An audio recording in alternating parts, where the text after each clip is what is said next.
नसल्ली अला रसूलिहिल करीम अम्मा बाद फ़अऊज़ु बिल्लाहिस्समीइल अलीम मिनश्शैतानिर्रजीम बिस्मिल्लाहिर्रहमानिर्रहीम रब्बि इश्रह ली सदरी वयस्सिर ली अमरी वहलुल उक़दतम मिन लिसानी यफ़क़हू क़ौली रब्बि ज़िदनी इल्मा।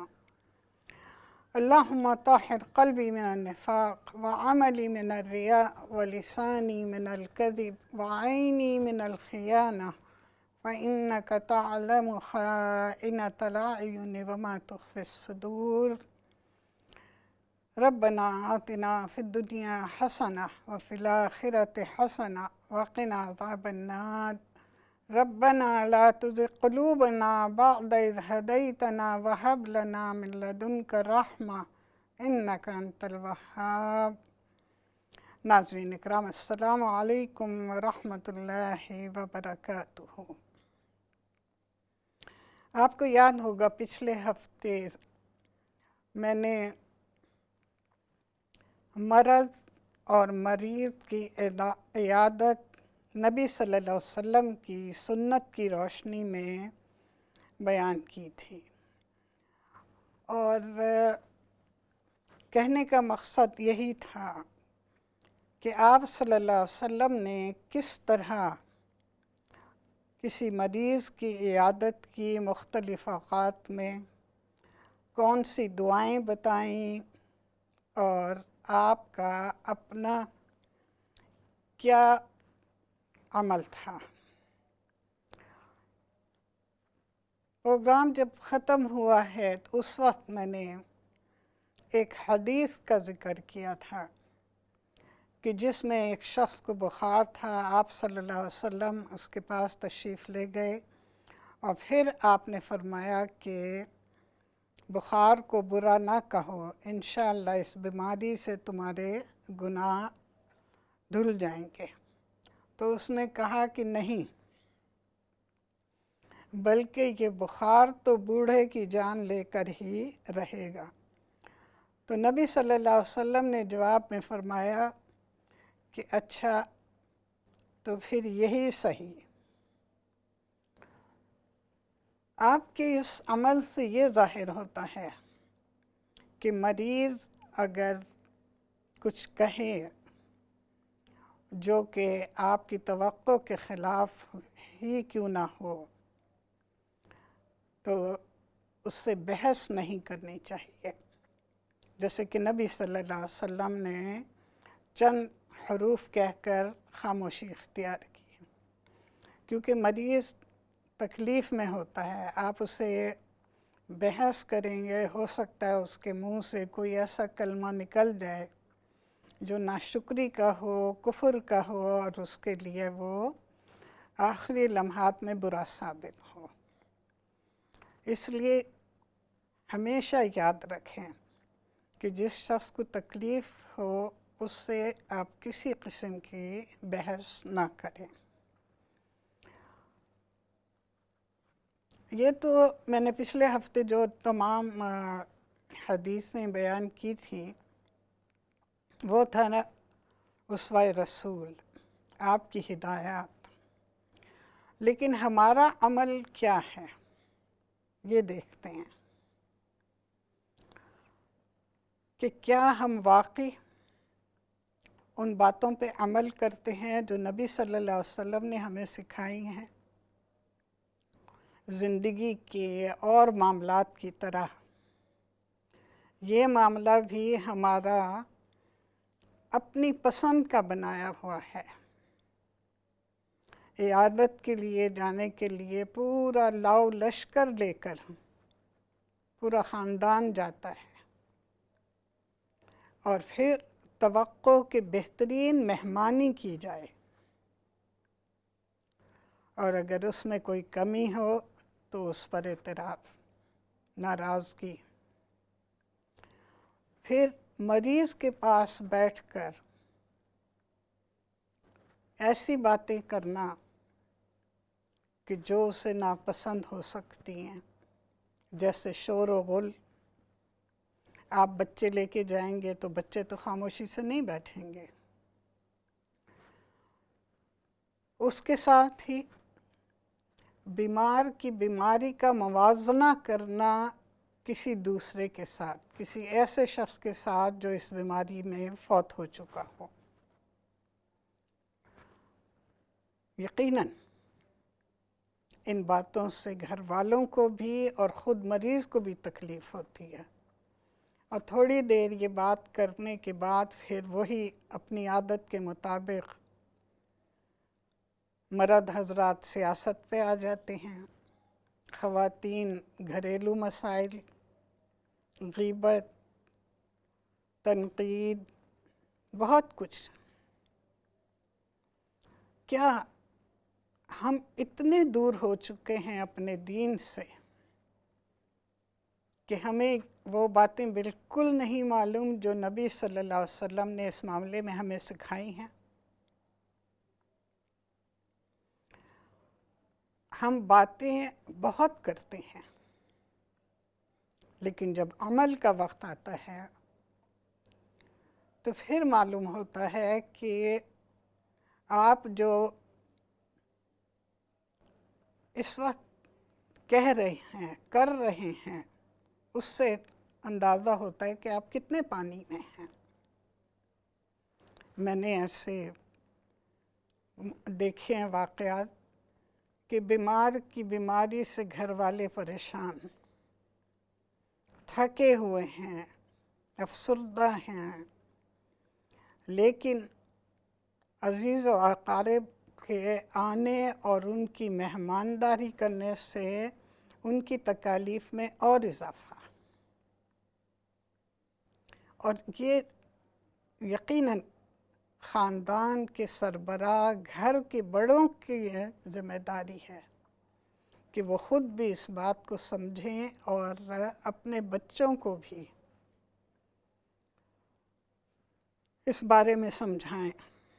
मौत से कोई नहीं बच सकता, और नबी सल्लल्लाहु अलैहि वसल्लम के फ़रमान के मुताबिक अल्लाह ताला जिस बंदे को पसंद करता है उसे बीमारी में मुब्तला करके गुनाहों से पाक करके उठाता है। और कमा क़ाल,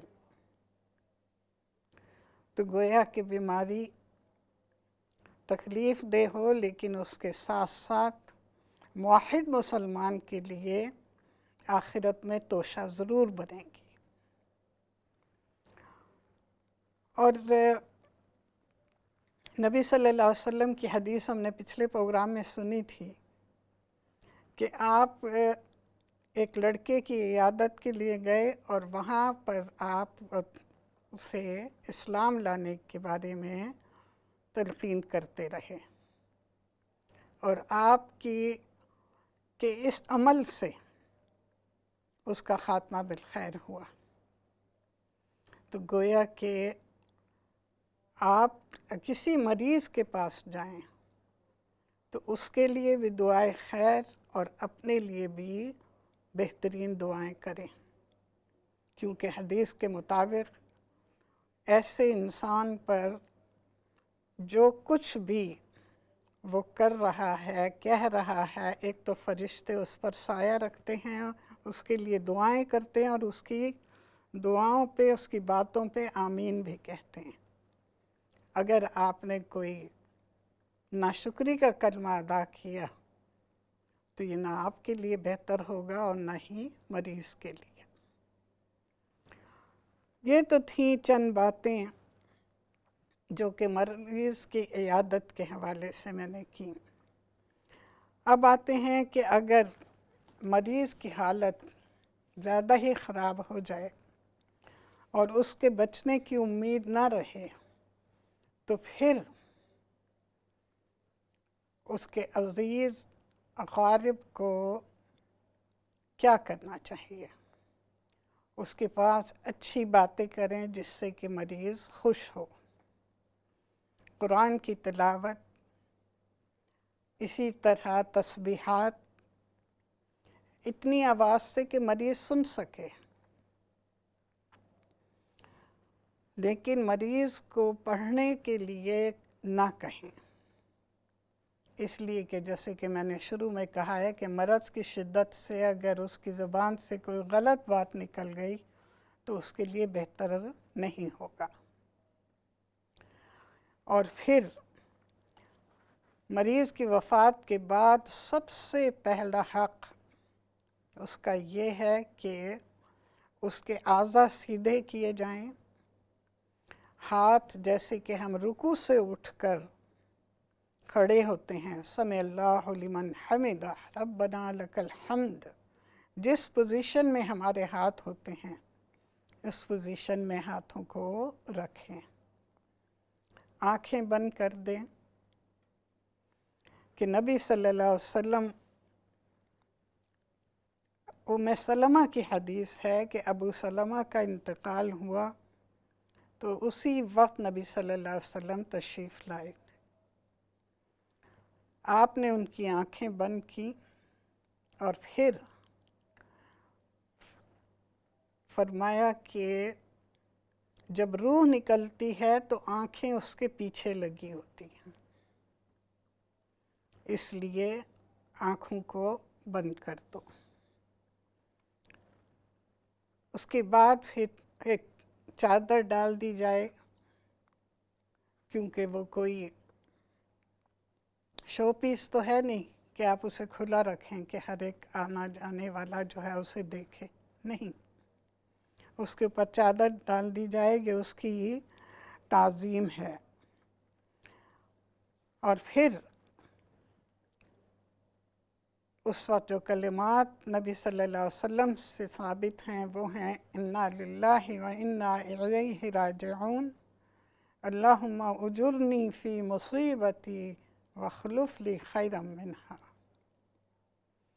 ये अल्फाज आपने अबू सलमा की वफ़ात पर कहे और साथ ही आपने उनके लिए दुआ भी फरमाई, अल्लाहुम्मा अग़फ़िर ले अबी सलमा वरफ़ा दरजतहु फ़िल महदिय्यीन, कि ऐ अल्लाह ताला अबू सलमा को माफ़ कर दे,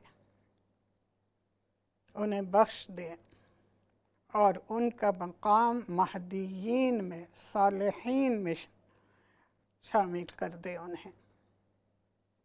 ये नबी सल्लल्लाहु अलैहि वसल्लम का उस्वा। सबसे पहली चीज़ जो आपने की वो आज़ा को दुरुस्त करना, आँखों का बंद करना। और इन बातों की हमें अपनी औलाद को बहुत सख्ती से ताकीद करनी चाहिए, उन्हें सिखानी चाहिए। बाद लोग मौत के ज़िक्र से या मैयत से ऐसे डरते हैं जैसे कि अगर उन्होंने ज़िक्र किया तो मौत उन्हें आ लेगी। हालांकि मौत वो है जो हर रोज़ आपके आसपास मंडलाती है, कितनी बार आपको छू कर गुज़रती है, लेकिन आएगी अपने वक्त पर ही, चाहे आप डरें या ना डरें। तो इसलिए बच्चों से को ऐसी बातें सिखानी बहुत ज़रूरी हैं। पिछले दिनों इत्तेफाक से ऊपर तले अपने जान पहचान वाले लोगों में कई अमवात हुई हैं और वहाँ पर जो कुछ मैयत के साथ मैंने देखा है उसने वाकई दिल को दहला दिया और इसी वजह से मैंने ये प्रोग्राम जो है इसका उन्वान शुरू किया था। एक भाई का जनाजा था तो यकीनन मैं उससे बहुत दूर थी और दूर से मैं देख रही थी कि जो उनकी रिश्तेदार ख़वातीन थीं, जब वो देखकर फारिग हुई हैं तो अब ग़ालिबन ये अंडरटेकर थे जो कि मैयत को दोबारा से बंद करना चाह रहे थे, चादर वगैरह को लपेटना चाह रहे थे, लेकिन उन्हें तनियाँ नहीं, मैं बहुत दूर से देख रही हूँ कि उन्हें तनियाँ नहीं मिल रही हैं। उसके लिए वो बार बार मैयत के जिस्म के नीचे हाथ डालते हैं और मैयत को उठाने की कोशिश कर रहे हैं। क्यों आखिर? जब कफन बिछाया जाता है उस वक्त इन तमाम चीज़ों का ख्याल रखना बहुत ज़रूरी है। तनियाँ सबसे पहले रखी जाती हैं और वो भी सरहाने, पेट के साथ और टांगों के साथ, पाँव के बाद। मैयत के जुस्से के लिहाज से बाज़ औक़ात ज़्यादा तनियाँ भी इस्तेमाल की जाती हैं। ने आपने हरमैन में देखा होगा जनाज़े दूर दूर से लाए जाते हैं और इस बिना पर वो 2-3 तनियाँ नहीं होती उनको, बल्कि उनको पूरे जिस्म को अच्छी तरह लपेटा जाता है, बांधा जाता है ताकि सफ़र के दौरान कफन खुले नहीं। तो ये बातें एक अपना अज़ीज़ जिस दर्द के साथ और जिस अच्छाई के साथ करेगा, वो लोग जो इसका बिज़नेस करते हैं वो यकीनन इन बातों को नहीं समझेंगे, ना करेंगे। उन्हें तो फ़िक्र है एक के बाद दूसरा। और इसी वजह से नबी सल्लल्लाहु अलैहि वसल्लम का फरमान है कि अपने अज़ीज़ करीबी रिश्तेदार जो दीन का इल्म रखते हों, दीनी मसाइल से वाकिफ़ हों, वो गुस्ल दें। यकीनन वो गुस्ल देंगे तो फिर कफन भी वही पहनाएंगे। और फिर आपने फरमाया कि अगर ऐसा कोई ना मुयस्सर हो तो फिर गौर कीजिए आपके अल्फाज पर, परहेज़गार आलिम, वो शख्स जो इल्म रखता हो लेकिन उसके साथ साथ परहेज़गार भी हो। आज आपको हर जगह आलिम नज़र आएंगे, बल्कि सिखाने वाले ज़्यादा हैं बनिस्बत सीखने वालों के। और इसी वजह से फिर हम न ज़िंदगी के मसाइल समझ पा रहे हैं और न ही मैयत के। जहाँ तक आँखें बंद करने का ताल्लुक़ है, आँखों के साथ साथ मुंह का बंद करना भी, बाज़ औक़ात मुंह भी खुला हुआ होता है। और गर्म आज़ा जो हैं उनको आप अच्छी तरह आसानी से बंद कर सकते हैं। लेकिन अगर वक्त गुज़र जाए, आपको मालूम ही है यहाँ पर तो फ़ौरन ही फ्रीज़र में रख दिया जाता है, तो फिर आज़ा जो हैं वो अकड़ जाते हैं और उनको फिर असल हालत में लाना मुमकिन नहीं होता। अब कोई शख्स फौत हुआ और उसके बाद सबसे पहली जो फ़िक्र होती है वो ये कि सबको फ़ोन करो, सबको बताओ, कहीं रोने धोने की महफ़िल है, कहीं पे इत्तला की महफ़िल जमी है। लेकिन ये मत समझें कि जो शख्स दुनिया से चला गया है उसके जो फ़राइज़ आपके ऊपर आयद होते हैं उन्हें पहले पूरा करें। पहले उसके आराम का, पहले उसके आज़ा का, पहले उसकी सतरपोशी का, इन तमाम बातों का जो आपने करना है वो सबसे अव्वलीन आपकी तरजीह होनी चाहिए। और यकीनन अगर आपने अपनी औलाद को इन बातों के बारे में नहीं सिखाया तो फिर बहुत से ऐसे जो वाक़यात मैंने देखे हैं पिछले दिनों, आँख खुली हुई है, एक आँख बंद मैयत की और एक खुली हुई, मुंह खुला हुआ। और आपको पता है कि ये तमाम चीज़ें फिर उसकी हैबत को कितना गलत रंग दे देती हैं। इंसान ज़िंदगी में कितना ही खूबसूरत हो, लेकिन मरने के बाद अगर ऐसी चीज़ें हों उसको, तो वही शक्ल जो है वो खौफनाक लगने लगती है। पिछले दिनों एक खातून से बात हो रही थी क्लास में, ओवर 60, और वो कहती हैं कि मुझे मौत से बहुत डर लगता है, मैं कभी कोई मैयत नहीं देखी, कभी किसी मैयत को हाथ नहीं लगाया। क्या इंसान इस किस्म के अमल से अपनी मौत से मफ़र हासिल कर सकता है? यकीनन नहीं। तो फिर उसके लिए तैयारी करें, अपने लिए भी और दूसरों के लिए भी। मौत की आसानी के लिए दुआएं करें, मौत के बाद की नजात के लिए अपने रब से मुनाजात करें। उससे डर के आपको कुछ हासिल नहीं होगा।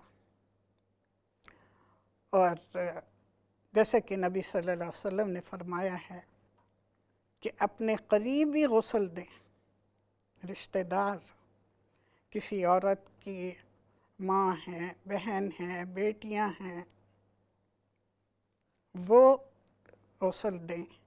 और अगर उन्हें शुबा हो कि वो पूरे मसाइल नहीं जानती पहचानती, तो किसी जानने वाले को किए रहनुमाई के लिए खड़ा कर लें। बहुत ज़्यादा जमघटा करना ये भी मुनासिब नहीं, जायज़ नहीं। ज़िंदगी में कोई पसंद करता है कि उसके बाथरूम में कोई दाखिल हो, तो बाई नहीं। मैयत की तकरीम इसमें है कि ज़्यादा से ज़्यादा 4 लोग पानी डालने के लिए, अशिया देने के लिए, साबुन मलने के लिए, जिस्म को धोने के लिए 3 लोग काफ़ी हैं। चौथा अगर ज़रूरत है आपको रहनुमाई के लिए तो यकीनन। हाँ, बाज़ औक़ात जिस्मानी लिहाज से बड़ी मैयतों को उठाने के लिए मज़ीद की ज़रूरत पड़ सकती है, तो वो नहलाने के बाद चादर डाल के ऊपर फिर आप और लोगों को बुला सकते हैं, मर्द की हो या औरत की हो। तो ये अव्वलीन फ़र्ज़ हैं जो कि हमें मैयत के हवाले से मालूम होने चाहिए। और अपनी औलाद को, यहाँ पर ऐसे लोग भी हैं जिनके रिश्तेदार हैं, अक़रबा हैं, बुज़ुर्ग हैं, और ऐसे भी हैं कि जिनके सिवाय अपनी औलाद के और कोई नहीं है। तो अगर आप अपनी औलाद को नहीं सिखाएंगे तो फिर वो किराए के ही लोगों से सब कुछ कराएंगे, और किराए के लोगों में वो हमदर्दी नहीं होती, याद रखिए, जो अपने क़राबतदारों में होती है। और क़राबतदार ही हक़ अदा कर सकते हैं।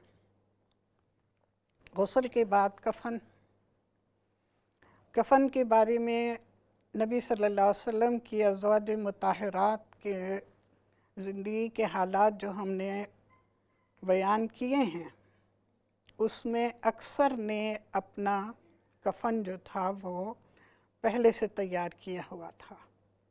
और इसी तरह ख़ुद नबी सल्लल्लाहु अलैहि वसल्लम के पास एक औरत एक मुलायम चादर लेके आई, आपने उसे पसंद किया।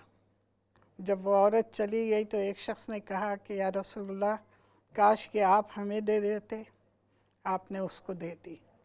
लोगों ने इस बात को बुरा जाना और उसे कहा कि नबी सल्लल्लाहु अलैहि वसल्लम को इसकी ज़रूरत थी, तुमने ये क्यों किया? तो उसने कहा कि अल्लाह की कसम, मैं इसे ओढ़ने के लिए नहीं, अपने कफ़न के लिए लिया है मैंने इसे नबी सल्लल्लाहु अलैहि वसल्लम से, कि जो चीज़ आपने मस करी, आपने उसे पकड़ा, आपने उसे कबूल किया, उस कपड़े को अब उसने अपना कफन बनाना महबूब समझा। अभी ये उन्वान जारी है, लेकिन हमारे वक्फ़े का वक्त हो रहा है। इंशाअल्लाह ताला वक्फ़े के बाद इसी मौजू को लेके मैं अपना प्रोग्राम आगे बढ़ाऊँगी। अस्सलामु अलैकुम व रहमतुल्लाहि व बरकातुहू। सुब्हानल्लाहि व बिहम्दिही, सुब्हानल्लाहिल अज़ीम। अस्सलामु अलैकुम व रहमतुल्लाह। नाज़रीन इकराम, वक्फ़े से पहले मौत और मैयत की मसाइल के हवाले से कुछ बातें अर्ज़ कर रही थी। जब जनाज़ा तैयार हो तो उस वक्त क़र्ज़ की बाबत सही करना कि मैयत के ऊपर कोई क़र्ज़ तो नहीं, अगर है तो उसके माल से उसकी अदायगी, और अगर माल ना हो तो किसी शख्स को उसका ज़ामिन बन जाना चाहिए। रिश्तेदारों में, अज़ीज़ व अक़ारिब में, अपने दोस्तों में कोई भी साहिब हैसियत उसके क़र्ज़ की अदायगी की ज़मानत ले ले, क्योंकि नबी सल्लल्लाहु अलैहि वसल्लम जिन चंद किस्म के लोगों की जनाजे की नमाज नहीं पढ़ा करते थे, उनमें एक क़र्ज़दार भी है कि जब तक उसकी क़र्ज़ की अदायगी का कोई ज़ामिन नहीं होता था, उस वक्त तक आप उसके जनाजे की नमाज नहीं पढ़ते थे। तो क़र्ज़ एक बहुत बुरी चीज़ है। इसमें इस बुराई से जितना बचा जाए उतना बेहतर है। इंसान ज़िंदगी में अपनी इस्तिताअत के मुताबिक खर्च करे ताकि क़र्ज़ की नौबत ही ना आए, और अगर है क़र्ज़ तो फिर ये मैयत का हक़ है कि कोई भी साहिब हैसियत शख्स उसके क़र्ज़ की अदायगी का ज़िम्मा ले ले। उसके बाद फिर जो अगला हक़ है वो ये कि नबी सल्लल्लाहु अलैहि वसल्लम को जब हज़रत जाफ़र रज़ी अल्लाह ताला अन्हो की वफ़ात की ख़बर मिली तो आपने अपने घर वालों से फ़रमाया कि उनके घर खाना भिजवाने का बंदोबस्त करो, क्योंकि उन पर ऐसी मुसीबत आई है कि वो खाना नहीं पका सकेंगे, और ये 3 दिन तक लाजिम है। इसलिए कि किसी का भी सोग 3 दिन तक मनाना चाहिए। उम्मे अतिया, जिनकी कई अहादीस की रिवायत जिन्होंने की है, रावी हैं, वो कहती हैं कि उनका बेटा फौत हुआ, यह हज़रत उमर का ज़माना था। जब उनका बेटा फौत हुआ तो 3 दिन के बाद उन्होंने खुशबू मंगाई ज़र्द रंग की, वो लगाई और फिर कहा कि मुझ खूसट को इसकी कोई ज़रूरत नहीं, मगर मैंने नबी सल्लल्लाहु अलैहि वसल्लम से सुना कि आपने फरमाया कि औरत अपने शौहर का सोग 4 महीने 10 दिन करेगी, उसके अलावा किसी और का सोग 3 दिन से ज़्यादा जायज़ नहीं। अब 3 दिन का सोग है,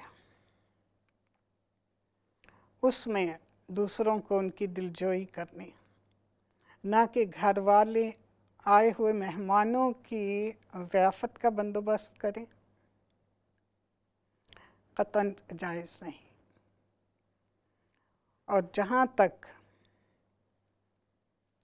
औरत की इद्दत का ताल्लुक़ है, उसका सोग है 4 महीने 10 दिन।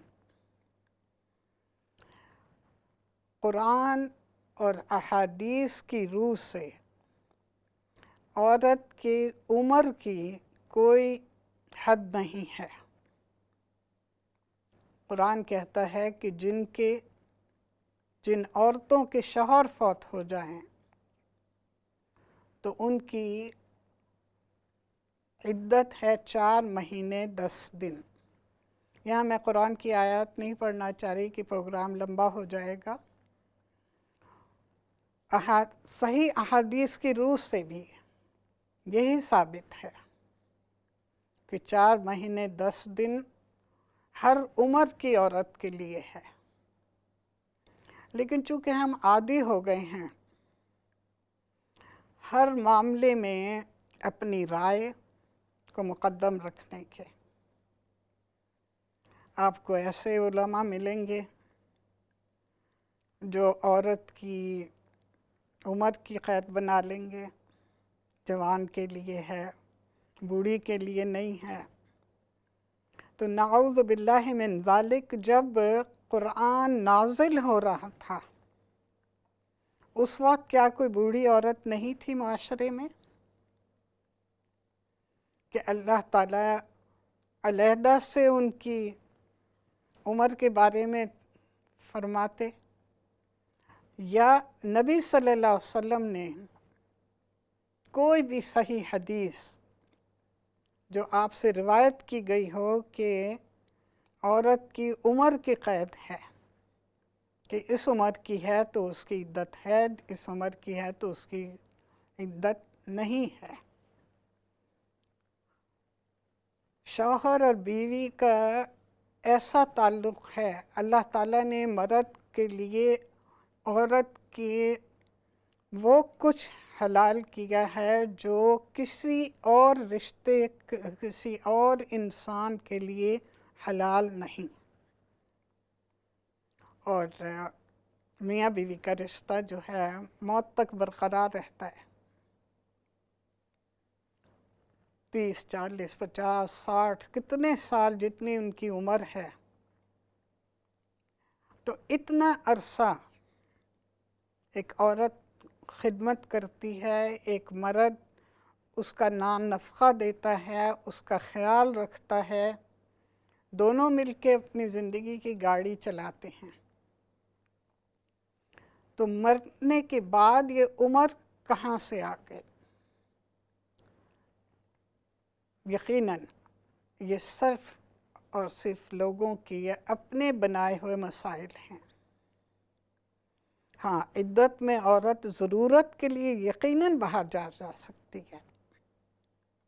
जवान औरत है, बच्चे छोटे हैं, उनको पालने का कोई और वसीला नहीं, तो वो काम पे भी जा सकती है, लेकिन इस शर्त के साथ कि किसी किस्म की कोई ज़ीनत ना हो। ज़ीनत के बग़ैर, ज़ीनत क्या है? भड़कीले कपड़े, फूलदार कपड़े, इसी तरह ज़ेवरात हर किस्म के, कोई बाली, अंगूठी, चूड़ी, कुछ भी नहीं। बीमार है, हॉस्पिटल या डॉक्टर के पास जा सकती है। इसी तरह बैंक जाना लाजमी है, पैसे निकलवाने हैं, यकीनन वो काम भी कर सकती है जो अशद ज़रूरत है। इसके अलावा जैसे जनाजे की नमाज के लिए जाना, जनाजे की नमाज फ़र्ज़ किफ़ाया है। अगर किसी मोहल्ले ख़ानदान के कुछ लोग अदा कर देते हैं तो सबकी तरफ से हो जाता है। इसी तरह कोई ऐसा काम जो कि फ़र्ज़ नहीं या जिसके बग़ैर ज़िंदगी नहीं गुज़र सकती, वो काम इद्दत में करना औरत के लिए क़तन जायज़ नहीं है। और हम कौन होते हैं? अल्लाह और उसके रसूल के बताए हुए कानून को तोड़कर अपनी मर्ज़ी के कानून बनाएं। हर शख्स के इंतकाल के बाद ये मसला सामने आता है। उसकी बीवी की उम्र तो इतनी है, उसे हैज नहीं आता, उसकी इद्दत तो नहीं है। अब वो खातून जो हैं हाथ भर भर के चूड़ियाँ पहने और इसी तरह बाले झाले और कपड़े पहने बैठी हुई हैं। अल्लाह के बंदो, कुरान उठाओ, उसकी तफसीर देखो। सूरह बकरा में सारे मसाइल मौजूद हैं। इसी तरह नबी सल्लल्लाहु अलैहि वसल्लम की सही अहादीस में सब कुछ मौजूद है। फिर आप कैसे उसकी मुखालफत कर सकते हैं? फ़लाँ शेख ने ये कहा, फ़लाँ शेख ने ये कहा। अल्लाह और रसूल का हुक्म जहाँ पर मौजूद हो सराहत के साथ, वहाँ पर किसी की बात नहीं सुनी जाएगी, चाहे उसकी हैसियत माशरे में कुछ ही क्यों ना हो। हाँ, जैसे इज़्तिरारी कैफियत जो है उसके लिए, इज़्तिरारी कैफियत में तो सूअर खाना भी जायज़ है, शराब पीना भी जायज़ है। मरते हुए इंसान को कुछ नहीं मिल रहा जंगल बयाबान में सिवाय सूअर के या शराब के, तो वो उसे इस्तेमाल कर सकता है, लेकिन इतना कि जान बच जाए।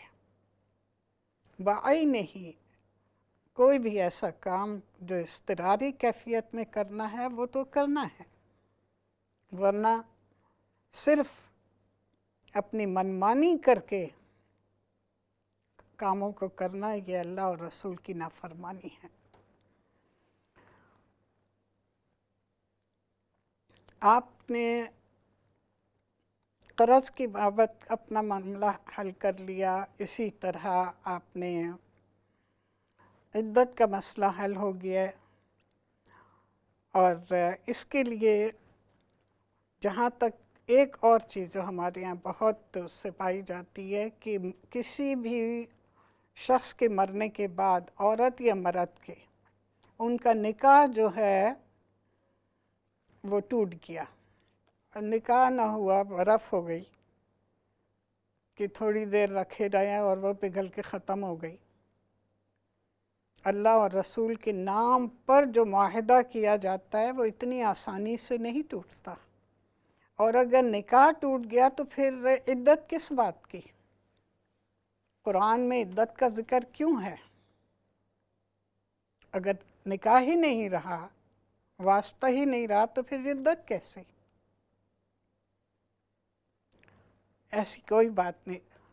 बीवी फौत हुई है तो मर्द को हाथ नहीं, शौहर को हाथ नहीं लगाने देते, शौहर फौत हुआ है तो औरत को हाथ नहीं लगाने देते। और मज़े की बात ये कि एक मर्तबा एक जगह में गई जहाँ पे एक शख्स का इंतकाल हुआ था, उनका कोई रिश्तेदार नहीं था, उनकी बीवी को हाथ लगाने की इजाज़त नहीं। वहाँ बैठे हुए उनका कफन कुछ खुल गया था, तो बीवी ने हाथ बढ़ाया उसे सही करने के लिए, तो एक औरत ने जल्दी से उनका हाथ पकड़ लिया कि नहीं नहीं, तुम नहीं हाथ लगा सकती। और फिर उन मोहतरमा ने खुद किया। बीवी अगर नामहरम हो गई है तो ये जो मोहल्ले वालियाँ बैठी हैं इन सब का क्या ये महरम बन गई कि वो हाथ लगा सकती हैं, वो कफन ठीक कर सकती हैं, बीवी नहीं कर सकती।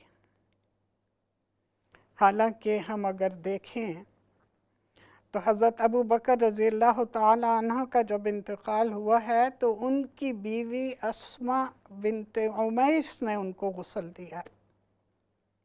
हज़रत फ़ातिमा रज़ियल्लाहु ताला अन्हा को हज़रत अली ने गुस्ल दिया। ये सारी चीज़ें हम अपनी गफलत के बायस, अपनी जहालत के बायस पसे पुश डाल देते हैं, और हमारे नौदौलतिये जो हैं वो जो जो हमें मसाइल बताते हैं हम उस पर अमल शुरू कर देते हैं बग़ैर सोचे समझे, बग़ैर जाने कि इनमें कितनी सदाकत है। इसलिए खुदारा इस बात को समझें, ख़ुद भी इस मामले में जैसे और बातों में हम जानना चाहते हैं, इल्म हासिल करना चाहते हैं, बाइन ही मौत के जो मसाइल हैं, मैयत के फ़राइज़ और हुकूक़ जो भी हैं, उनको भी समझें कि उसका क्या हक़ है हम पर, हमारा क्या फ़र्ज़ है उसके बारे में। इनको समझना और आगे अपनी औलाद को बताना, ये बहुत ज़रूरी है। याद रखिए, मौत किसी की भी आ सकती है। बुज़ुर्ग आलिम दुनिया से उठते जा रहे हैं, अब इस नौजवान नस्ल ने उनकी जगह लेनी है, और ये उसी वक्त जगह लेंगे जब इनको खुद मालूम होगा। हमने हर काम के लिए वो लोग मुकर्रर कर लिए हैं, मैयत को नहलाने के लिए, कफन दफन, इन तमाम मामलात के लिए हमने एक किसी शख्स का इंतखाब कर लिया है, उनको कोई नाम दे दिया है, उनकी रोज़ी इससे बंधी हुई है, अब वो जो चाहें करें। और मैं तफसील में नहीं जाना चाहती, मगर जो जो कुछ ये लोग करते हैं मैयत के साथ, अगर आप लोगों को इल्म हो, अक़ल हो, समझ हो, फ़हम हो, तो फिर आप यकीनन इन बातों पे शर्मसार होंगे कि आपने ये क्या वतीरा बना लिया है। क्यों ज़िंदगी के शोबों में भी आपने कुछ लोगों को अपनी ज़िंदगियों का मुख्तार बना दिया, और मैयतों को भी इसी तरह कुछ लोगों के हवाले कर दिया। नहीं, हर मुसलमान का फ़र्ज़ है कि वो ज़िंदगी के मसाइल हों या मौत के, उनके बारे में जाने और फिर अपने जाने वालों की इकराम के साथ रुखसती करें।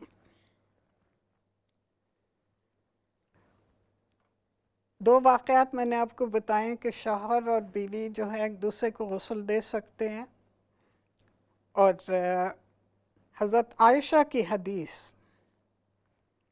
कि नबी सल्लल्लाहु अलैहि वसल्लम तशरीफ़ लाए तो मैं सर दर्द से कराह रही थी और कह रही थी, हाय मेरा सर, हाय मेरा सर। नबी सल्लल्लाहु अलैहि वसल्लम मेरे पास बैठे और आपने फरमाया, आयशा, अगर तुम मेरी ज़िंदगी में फ़ौत हो जाओ तो मैं तुम्हें गुस्ल दूँ, तुम्हें कफ़न पहनाऊँ, तुम्हारा जनाज़ा पढ़ूँ और दफन करूँ, तो इसमें कोई हरज नहीं है।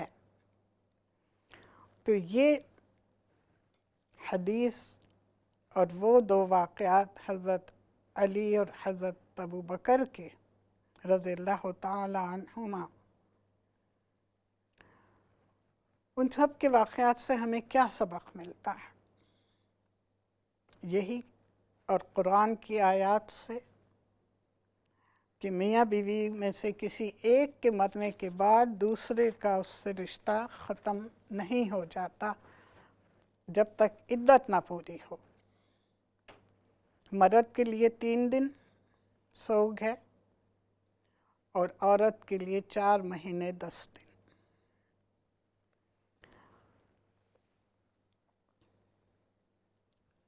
जनाजे की नमाज में ख़वातीन शरीक हो सकती हैं। नबी सल्लल्लाहु अलैहि वसल्लम का जनाज़ा पढ़ा गया, पहले मर्दों ने, फिर औरतों ने, फिर बच्चों ने, क्योंकि हुजरा तंग था। बग़ैर इमाम के इन सब ने बारी बारी जनाज़ा अदा किया।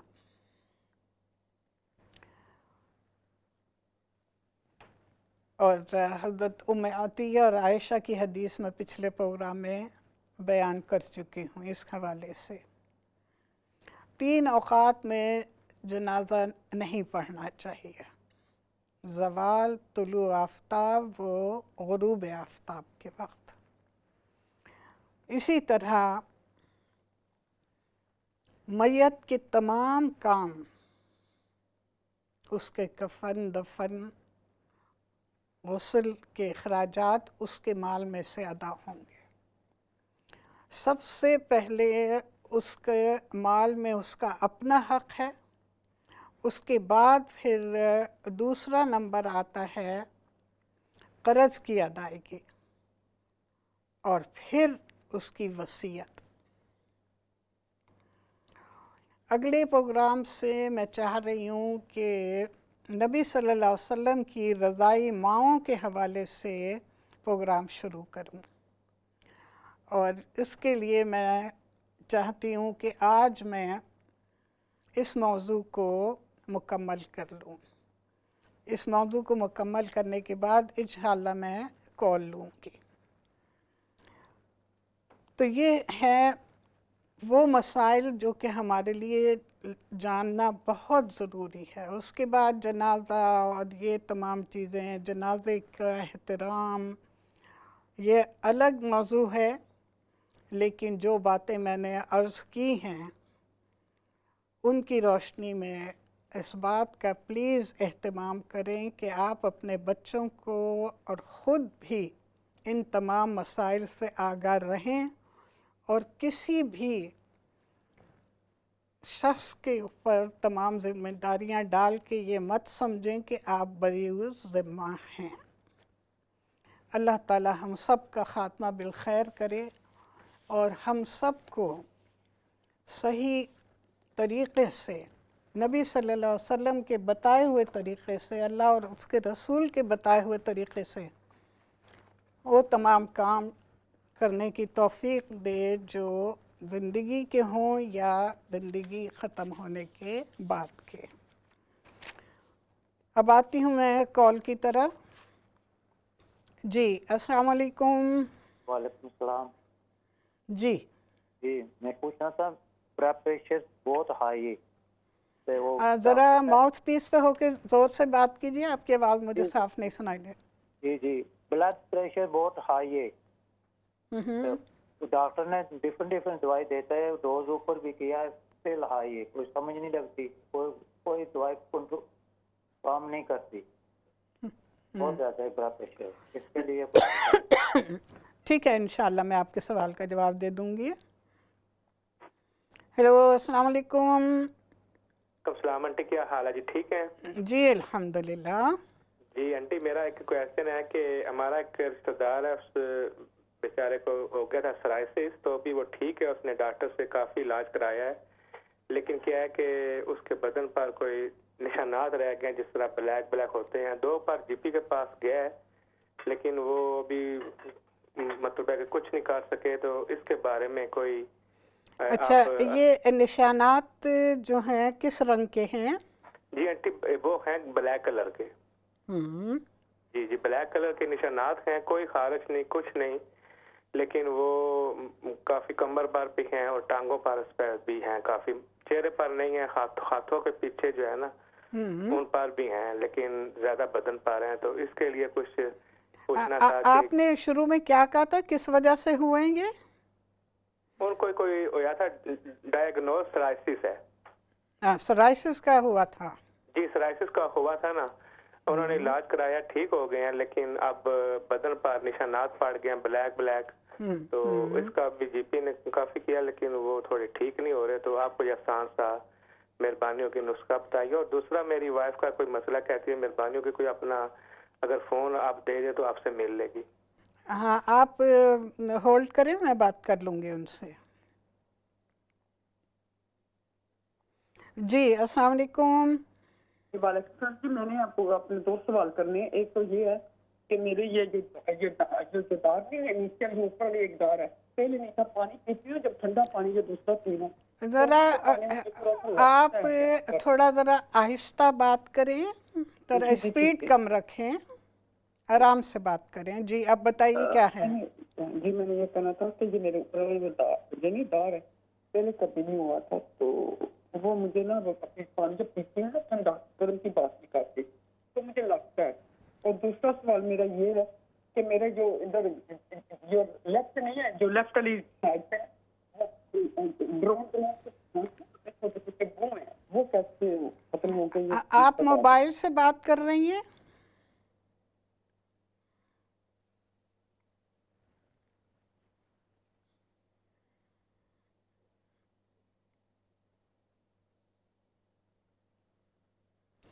ठीक है जी, इसके साथ ही हमारे वक्फे का वक्त हो रहा है। इंशाअल्लाह ताला वक्फे के बाद फिर आपसे मुलाकात होगी। उस वक्त तक के लिए इजाज़त दीजिए। अस्सलामु अलैकुम व रहमतुल्लाहि व बरकातुहू। सुब्हानल्लाहि व बिहम्दी, सुब्हानल्लाहिल अज़ीम। अस्सलामु अलैकुम व रहमतुल्लाह। नाज़रीन किराम, वक्फे से पहले आपकी कॉल ले रही थी। प्लीज़ जब कॉल करें तो एक बात का ख्याल रखें कि मोबाइल अगर यूज़ कर रहे हैं तो स्पीकर ऑन ना करें। अभी जो लास्ट कॉल थी वो बिल्कुल समझ में नहीं आया कि क्या बात कर रही थी, इसलिए हमेशा कोशिश करें घर के फ़ोन से करें तो ज़्यादा बेहतर है, लेकिन मोबाइल से करें तो इन बातों का ख्याल रखें और ज़रा ठहर के बात करें। बहुत स्पीड से इंटरसिटी की रफ्तार से नहीं, प्लीज़। हाँ जी, अस्सलाम वालेकुम। वालेकुम सलाम जी आपका प्रोग्राम बड़ा अच्छा होता है, मैं बड़े गौर से सुनती हूँ। आज मेरे साथ भी काफ़ी अरसे से एक मसला है जिसमें मुझे आपकी रहनुमाई चाहिए। मेरे साथ ये 12 साल से तकरीबन मुझे डायरिया है, जिसका हर तरह का टेस्ट वगैरह हो चुके हैं मेरे, सब कुछ, कोई खराबी नहीं है, कोई नुक्स नहीं उन्हें नज़र आया, कुछ नहीं हुआ है। और मुस्तकिल मैं अमोडियम पे हूँ। जब कंसल्टेंट से मेरी बात हुई थी तो उन्होंने मुझसे कहा था, आज से तकरीबन 10 साल पहले जब ये डायग्नोज हुआ था, कि इस उम्र में हो जाता है। और उस वक्त उम्र मेरी उस वक्त तकरीबन 45 के करीब थी, अब तो ज़्यादा हो गई है। तो मगर मुझे अब मसला मेरा यह है कि सुबह के वक्त मुझे ज़्यादा परेशानी होती है। नाश्ते के बाद मुझे तकरीबन 3-4 दफ़ा जाना पड़ता है, और मगर उसके बाद मैं बिल्कुल सही हो जाती हूँ। कुछ भी मैं कहूँ तो सही रहती हूँ, मगर मैं इस नाश्ते में एक मीडियम ज़रूर लेती हूँ, और अगर कहीं बाहर जाना हो तो मैं 2 ले लेती हूँ। मगर फिर भी मुझे दोपहर तक मसला ही रहता है। तो अगर इस सिलसिले में आप मेरी कुछ मदद कर सकें प्लीज़। हाँ, इंशाअल्लाह ताला मैं आपके सवाल का जवाब दे दूँगी। ठीक है। हाँ हाँ जी, अस्सलाम वालेकुम। हेलो, वालेकुम अस्सलाम। नीचे कर दी आवाज़। हेलो, अस्सलाम वालेकुम। वालेकुम अस्सलाम व रहमतुल्लाह। मैं आपसे बात करना चाहती हूँ। मेरी नीस की है ना एलर्जी बहुत ज़्यादा ख़राब है, और उसको मेरे ख्याल पीरियड प्रॉब्लम हो गया या शायद जो है, उसको 3 मंथ्स 4 मंथ्स बाद पीरियड्स आते हैं, और फेस पर एलर्जी काफ़ी ज़्यादा है। और डॉक्टर के पास भी गई है, उन्होंने एंटीबायोटिक्स भी दिए, फिर भी वैसे ब्रूजेस है प्लेसेस, गले में, फेस में, एंड ऑन बॉडी। उसका क्या आप कोई मशवरा दे सकते हैं? आप होल्ड करेंगे, मैं आपसे बात करती हूँ। ठीक है। हेलो, अस्सलाम वालेकुम। वालेकुम सलाम रहमतुल्लाह। कैसी हैं आप? अल्हम्दुलिल्लाह, अल्लाह का शुक्र। आप सुनाएं। अल्लाह का शुक्र है। मैं पहली दफ़ा फ़ोन कर रही हूँ। बाजी, आपका प्रोग्राम बहुत अच्छा होता है, हर हफ्ते मैं देखती हूँ बड़े शौक से। जज़ाकुमुल्लाह खैरा। बहुत लोगों की आप रहनुमाई करती हैं, दीन के हिसाब से भी, दीन के तरीके से भी, और दूसरा अद्वियात के तरीके से भी, लोगों के इलाज के लिए। तो पहली दफ़ा फ़ोन कर रही हूँ। मुझे ना मेरे भाई के दांत बहुत हिलते हैं, तो मसूड़ों के लिए कुछ ऐसा बता दे जो मजबूत चीज हो ना, कि मसूड़े उसके मजबूत हो जाए, फिर दांत हिलना बंद हो जाए। ठीक है, मैं आपके सवाल का जवाब दे दूंगी इंशाल्लाह।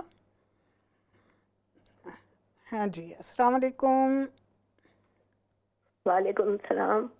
आंटी, मुझे ब्लड प्रेशर के बारे में थोड़ा पूछना है कि ब्लड प्रेशर के लिए कोई डाइट बताएं कि कौन सी चीज़ें खाई जाएं तो अच्छी होती हैं, सब्जियां भी और जो भी। तो फिर आप ज़रा बताना, मैं सुनूंगी फिर। जी, आपको किस चीज़ के लिए पूछा आपने? Blood pressure. ठीक है जी जी, ओके, ठीक है जी। अल्लाह हाफिज़। अल्लाह हाफिज़। अल्लाह हाफिज़।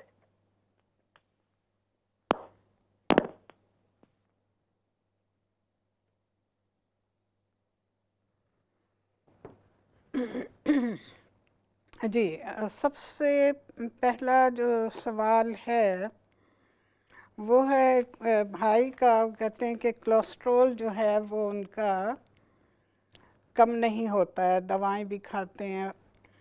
देखिए, कोलेस्ट्रॉल जो है ये इंसान को शुरू से ही अपनी ग़िज़ा की तरफ तवज्जो देनी चाहिए और ऐसी चीज़ें इस्तेमाल करनी चाहिए जो सेहत के लिए मुफीद हैं। और ख़ास तौर पे बाहर के खाने, फ़ास्ट फूड बहुत कसरत से इस्तेमाल करना, इससे मैदा बहुत ज़्यादा मुतासर होता है और मैदे के साथ साथ फिर दूसरे मसाइल भी पैदा होते हैं।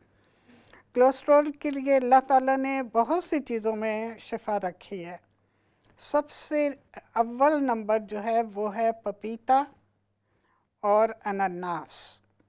ये दो फल हैं जो आप अदल बदल के रोज़ खाएं, एक दिन पपीता और एक दिन अनानास। पपीता अगर छोटा है तो पूरा एक पपीता, और अनानास जो है उसके आप 4 हिस्से कर लें और रोज़ाना एक हिस्सा जो है वो खाएं। लेकिन अनानास का ये ख्याल रखें कि वो पीले रंग का हो और मीठा हो। हरा अगर आप ले आए हैं तो फिर उसे रखें 2-4 दिन, जब तक कि वो बिल्कुल पीला नहीं हो जाता। पका हुआ नरम अनानास आपको फ़ायदा देगा। ये 2 चीज़ें हैं जो कि कोलेस्ट्रॉल के मरीज़ों के लिए बहुत अच्छी हैं। खुबानी अगर ताज़ा मिलती है तो ठीक है, नहीं तो सूखी लेके 5 दाने रात को पानी में भिगो दें और सुबह वो खुबानी जो हैं वो खा के ऊपर से पानी भी पी लें। ये आपने नहार मुँह करना है। लेकिन जहाँ तक पपीता और अनानास का ताल्लुक़ है, ये शाम को खाएं।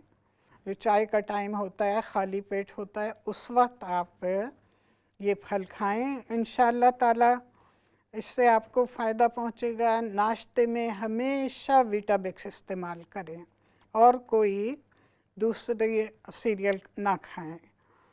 और जब वीटाबिक्स खाएं तो उस पर चंद दाने किशमिश के, तकरीबन 9 से 11 दाने किशमिश के डाल लिया करें। कोलेस्ट्रॉल के लिए ये बेहतरीन है, इसको बाकायदगी से 1 महीने के लिए इस्तेमाल करें और फिर बताइएगा। अगला सवाल है बच्चे के बारे में कि जिससे सोराइसिस हुआ था और उसके बाद फिर उसके जिस्म पर काले धब्बे पड़ गए हैं। सबसे पहली चीज़ तो ये कि खालिस घी बनाएं मक्खन से घर में और उसे फिर रखें एक शीशी में डाल के, और 1 से 3 कतरे बच्चे की नाफ में रोज़ रात को डालें। दूसरी चीज़, आप इसबगोल का छिलका लें और उसे आप कितना ले लें, 1 टेबल स्पून ले लें।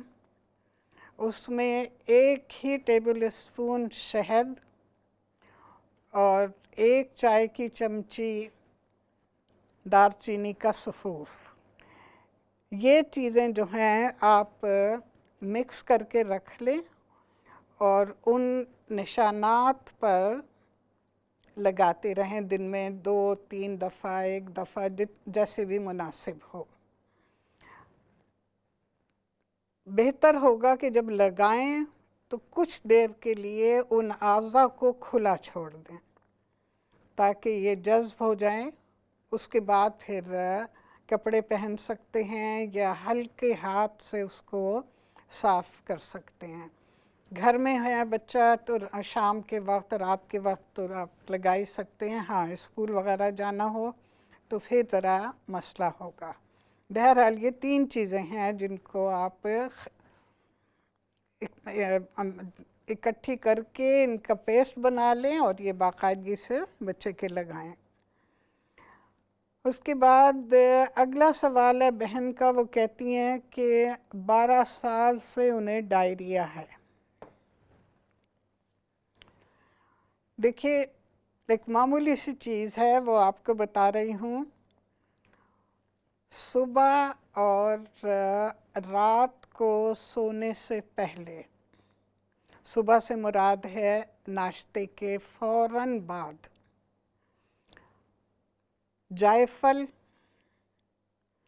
लें, उसे कूटें, कूट के उसका सफ़ूफ बनाएं और 1/4 चमची, चाय की 1/4 चमची नाश्ते के फ़ौरन बाद अपनी ज़ुबान पे रख कर ऊपर से पानी पी लें 1/4 ग्लास। इसी तरह रात को सोने से पहले 1/4 चमची जायफल, जिसे इंग्लिश में नटमेग कहते हैं, वो ज़ुबान पे रख के और पानी पी लीजिए। रात को आप 1 गिलास पानी पिएंगे। नाश्ते के बाद, चूँकि आपने अभी नाश्ता किया इसलिए ज़्यादा पानी उसके बाद नहीं पिए। तो ये जो है बाकायदा 1 महीने तक इस्तेमाल करें और फिर मुझे बताइएगा। इंशाअल्लाह ताला आपको अल्लाह ताला ज़रूर शिफ़ा देगा। जी अस्सलाम वालेकुम। वालेकुम। जो ने मैं पहला सवाल किया था वो ब्लड प्रेशर के लिए किया था, कोलेस्ट्रॉल के लिए नहीं किया था। ब्लड प्रेशर बहुत हाई है। आप ब्लड प्रेशर और कोलेस्ट्रॉल, मैं ब्लड प्रेशर की तरफ भी आ रही हूँ, उस सवाल की तरफ भी, ठीक है?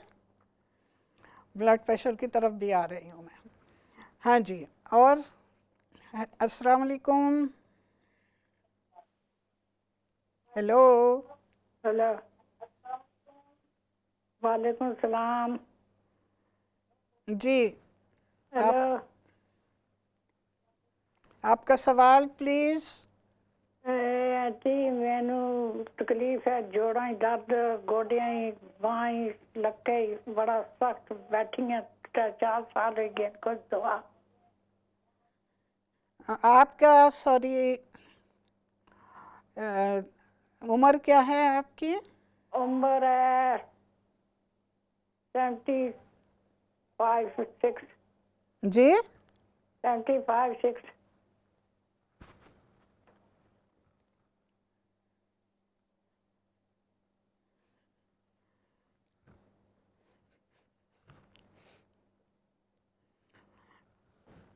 अच्छा ठीक है, मैं इंशाल्लाह आपके सवाल का जवाब दे दूंगी। हेलो अस्सलाम वालेकुम। जी बहन, मेरा नाम सैयद मुज़फ़्फ़र अली है और मैंने आपसे गुजारिश करनी थी कि मेरा बेटा है सैयद हमजा अली, इनकी उम्र है 22 साल, 22 ईयर्स है इनकी। तो अभी इनकी गालिबन कोई 1.5 महीने पहले, 2 महीने पहले शादी हुई है पाकिस्तान में ना। और जब से ये पाकिस्तान से आए हैं तो ये अकाउंटेंट्स का काम करते हैं ना, अकाउंटेंट का कंप्यूटर पे ना, तो घर से ही काम करते हैं। तो ये गालिबन 2 वीक हो गए हैं, तो इनको जो ना आंखों से पानी निकलता है और आंखें रेड हो जाती हैं और उनके साइडों पे बहुत पेन होता है और जो आँख के नीचे का जो हिस्सा होता है ना वो इनके फड़फड़ाता है, वो ना कांपता है बाकायदा दोनों आइस का ना, और बहुत शरीर इनके पेन है ना, ये काम भी नहीं कर पा रहे हैं काफी दिनों से ना। तो डॉक्टर ने हमें फोन किया था, सिटी हॉस्पिटल भेजा था आंखों के लिए, तो वहाँ पे हम गए और ड्रॉप्स दिए, लेकिन 4-5 दिन को कोई फर्क नहीं पड़ रहा इनकी आंखों को ना, और बाकायदा इनको हेडेक बहुत ज्यादा है ना, और काम से भी मैं लीव ली हुई है इस टाइम में।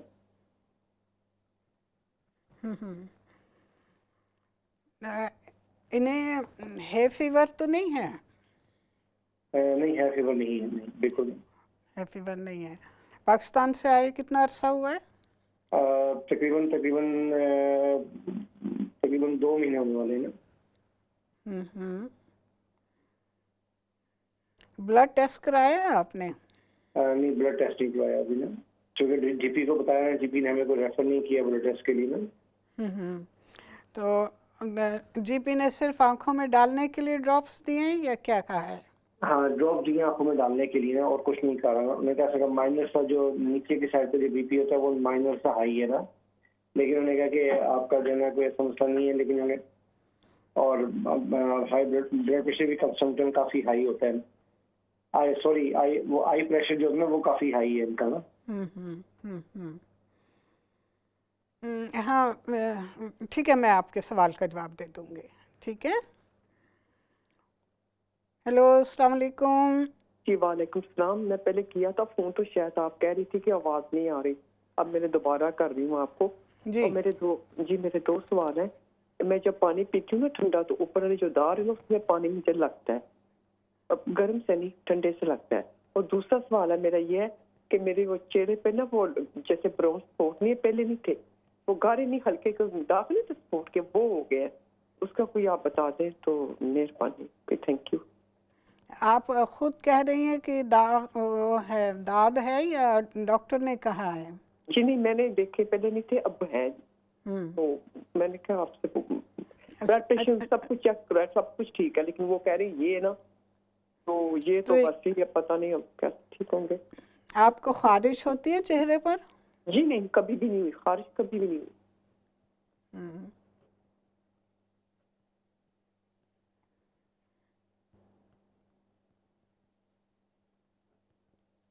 चलिए ठीक है, मैं आपके सवाल का जवाब दे दूंगी। हेलो, अस्सलाम वालेकुम। वालेकुम अस्सलाम आंटी जी। मुझे आपसे ना अपने हस्बैंड के बारे में बात करनी है। जी। मेरे ना हस्बैंड कहते हैं उनकी एज 30 है, और ना क्या कहते हैं उनको ना अभी रिसेंटली पता चला है कि पहले उनकी डायबिटीज़ बॉर्डर लाइन में थी, पर अब उनकी डायबिटीज़ उनका हायर रिस्क पे है, एंड उनको कोलेस्ट्रॉल भी है और विटामिन डी थोड़ा लो है और आयरन भी थोड़ा लो है। तो आप इसके बारे में कुछ बता देंगी? हाँ, अभी मैंने ठीक है, आपसे पहले भी किसी ने पूछा है ब्लड प्रेशर के लिए, कोलेस्ट्रॉल का तो मैंने बता दिया है। तो आप प्रोग्राम सुन लीजिएगा दोबारा, इंशाल्लाह आपको आपके सवाल का जवाब मिल जाएगा। ठीक है। हेलो, अस्सलाम वालेकुम। जी अस्सलाम वालेकुम, कैसे हैं बाजी, आप ठीक हैं? अल्हम्दुलिल्लाह। जी जी, मैं आपका प्रोग्राम बहुत शौक से देखती हूँ, बहुत अच्छा होता है। मेरे दो छोटे छोटे मसले हैं। पहला ये है कि मेरे बेटे हैं तो वो डायबिटिक हैं, तो उनको इंसुलिन लेते हैं, तो ज़रा वज़न बढ़ गया हुआ है, ख़ासकर पेट के लिए। आप मुझे ये बता दीजिए कि वो क्या लें जिससे वज़न ज़रा कम भी हो और पेट में ख़ासकर कम हो। और दूसरा मेरा मसला ये है कि मैं बाज़ का तो मेरे पेसमेकर लगा हुआ है, तो लो रिदम में ना कभी कभी दिल धड़कता है। तो मैं आपसे पूछना चाह रही थी कि कौन सी चीज़ बेस्ट होगी, कि मतलब है कि मैं ये ठीक हो जाए। और ब्लड प्रेशर पर भी मैं नज़र रखती हूँ कि ब्लड प्रेशर बढ़े ना। तो दिल का धड़कना जो है वो तो जिंदगी की अलामत है। अगर आपका दिल नहीं धड़केगा तो आप इस दुनिया में कैसे रहेंगी? लोग उठा के छोड़ आएंगे आपको। ठीक है ना? तो दिल की धड़कन जो है वो कोई बीमारी नहीं है, सिवाय इसके कि कभी थकन वगैरह से हो जाती है कैफियत। तो आप आंवले का मुरब्बा बाकायदा खाया करें। अच्छा जी। जी, बस ये खाएं, इंशाल्लाह आपका दिल अल्लाह ताला धड़कता ही रखे, जब तक जिंदगी है ये धड़कता रहेगा। अल्हम्दुलिल्लाह, अल्हम्दुलिल्लाह। उम्रा करके आई हूँ, माशाल्लाह माशाल्लाह। अल्लाह पाक ने बेइंतहा मोहब्बत दी, नबी पाक के रोज़ा अक़दस पर करोड़ों करोड़ सलाम। हम बहुत खुश नसीब हैं। ठीक है जी, ओके मेरी बहन, अल्लाह हाफिज़। हेलो, अस्सलाम वालेकुम। वालेकुम अस्सलाम मेरी बहन, आपका प्रोग्राम बहुत अच्छा लगता है। अल्लाह ताला आपको चांद और सूरज की हयाती दिए और सबकी दुआ लेती है, मैं तो हमेशा देखती हूँ। मेरे शोहर के बारे में मुझे पूछना है, क्योंकि उनका हार्ट का ऑपरेशन हुआ था अचानक। अभी उनके पैरों में बिल्कुल ताकत नहीं है और वो चल भी नहीं सकते हैं। अभी उनका बैलेंस नहीं है पैरों में, बिल्कुल बिल्कुल खड़े नहीं रह सकते। अभी डॉक्टर के पास गए तो उन्होंने 6 महीने तो दवाई ही नहीं दी। अभी तो एक कोरोना शुरू है, जब से हॉस्पिटल भी नहीं जा सकते, अपॉइंटमेंट मिलना ही मुश्किल। लेकिन क्या करना अभी समझ में नहीं आ रहा है कि बहुत ऐसा लगता है कि उनको खड़े रहने के लिए बिल्कुल बिल्कुल ताकत नहीं है। ठीक है, ठीक है, मैं आपके सवाल का जवाब दे दूंगी। ठीक है जी। अगला सवाल एक खातून का था कि उनके भाई के दांत हिलते हैं, मसूड़ों की मजबूती के लिए कुछ चाह रही थी। देखिए, मसूड़ों की मजबूती के लिए सबसे बेहतरीन चीज़ जो है वो ये है कि आप अखरोट और बादाम शेल में जो होते हैं ना, वो छिलकों वाले, वो ख़रीदें। तोड़ के आप उसका मेवा तो खा लें और उसके बाद उन दोनों छिलकों को, वो तकरीबन समझिए कि एक मुट्ठी जो है, एक हाथ भर के अखरोट के छिलके हों, एक हाथ भर के बादाम के छिलके हों, उनको तवे के ऊपर रख के जलाएं, हल्की आग पे रखें और वो आहिस्ता आहिस्ता जब जल जाए मुकम्मल तौर पे, तो फिर उन्हें कुंडी में बारीक पीस लें। बारीक पीस के फिर उसे छान के, अब इस पाउडर को आप सरसों के तेल में मिलाएंगे और ये मंजन के तौर पर सुबह और रात सोने से पहले इस्तेमाल करेंगे। ये मसूड़ों के लिए बहुत बेहतरीन है। उसके साथ साथ मसूड़ों की ताकत के लिए कच्ची गाजरें खाना, गंडेरियाँ खाना, ये भी यहाँ पे गंडेरियाँ आम नहीं मिलती, कभी कभार बरसों की बरसात में मिल जाती हैं, तो जब भी मिलें ज़रूर लें। और इसी तरह भुने हुए चने चबाना, मकई के दाने भुने हुए, पॉपकॉर्न नहीं बल्कि जो दाने भुने हुए होते हैं वो चबाना, उससे भी मसूड़े जो हैं मज़बूत होते हैं, दांत भी मज़बूत होते हैं। बस इन बातों का एहतमाम करिए, इंशाअल्लाह ताला अल्लाह ताला ने शफ़ा देगा। अगले 2 सवाल हैं ब्लड प्रेशर के हवाले से। ब्लड प्रेशर में आप 1 महीने तक नाश्ते में सिर्फ तरबूज खाएं, बमा बीज के, बीज ना निकालें, बीज भी चबा के खाएं और तरबूज खाएं अच्छा खासा पेट भर के। और फिर बाकी आपने जो नाश्ता करना है वो तकरीबन आधे से 1 घंटे के बाद करें। 1 महीने तक ये नुस्खा आज़मा के देखिए, फ़ायदा होता है या नहीं मुझे ज़रूर बताइएगा।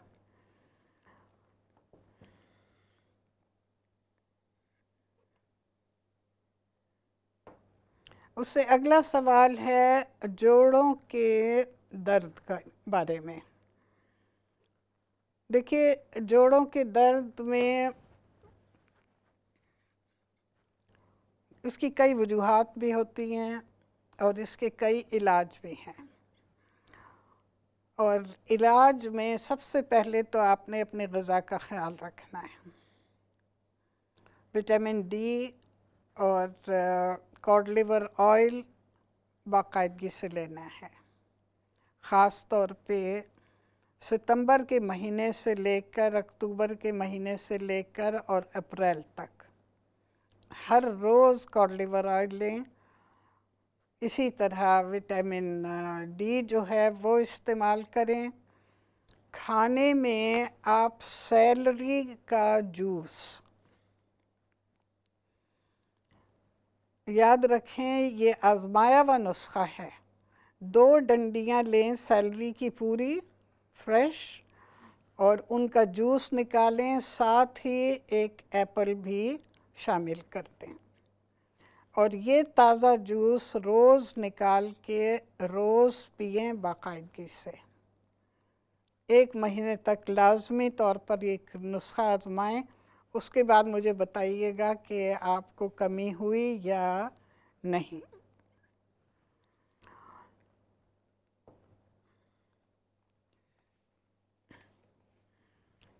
अगला सवाल एक बहन का था, उन्होंने भी दाढ़ में ठंडा गरम लगने की शिकायत की है।